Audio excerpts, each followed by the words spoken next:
أعوذ بالله من الشيطان الرجيم بسم الله الرحمن الرحيم ياسين القرآن الحكيم إنك لمن المرسلين على صراط مستقيم تنزيل العزيز الرحيم لتنذر قوما ما أنذر آباءهم فهم غافلون لقد حق القول على أكثرهم فهم لا يؤمنون إنا جعلنا في أعناقهم أغلالا فهي إلى الأذقان فهم مقمحون وجعلنا من بين أيديهم سدا ومن خلفهم سدا فأغشيناهم فهم لا يبصرون وسواء عليهم أنذرتهم أم لم تنذرهم لا يؤمنون إنما تنذر من اتبع الذكر خشي الرحمن بالغيب فبشره بمغفرة وأجر كريم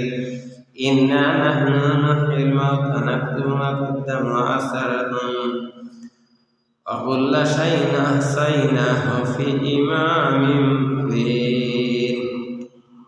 واضرب لهم مثلا أصحاب القرية إذ جاءها المرسلون إذ أرسلنا إليهم اثنين فكذبوهما فعززنا بثالث فقالوا إنا إليكم مرسلون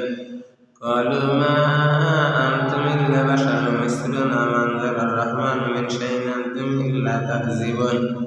قالوا ربنا يعلم إنا إليكم لمرسلون وما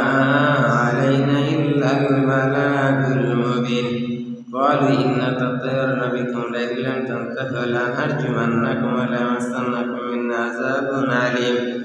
قالوا طائركم معكم إن ذكرتم بل أنتم قوم مسرفون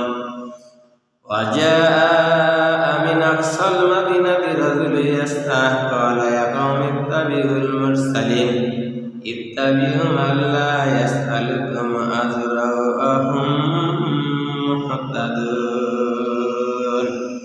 بسم الله الرحمن الرحيم الضحى والليل إذا سجى ما ودعك ربك ما قلى وللآخرة خير لك من الأولى ولسوف يطيعك ربك فترضى ألم يجدك يتيما فآوى ووجدك ضالا فهدى ووجدك عائلا فأغنى فأما اليتيم فلا تقهر وأما السائل فلا تنهر وأما بنعمة ربك فحدث صدق الله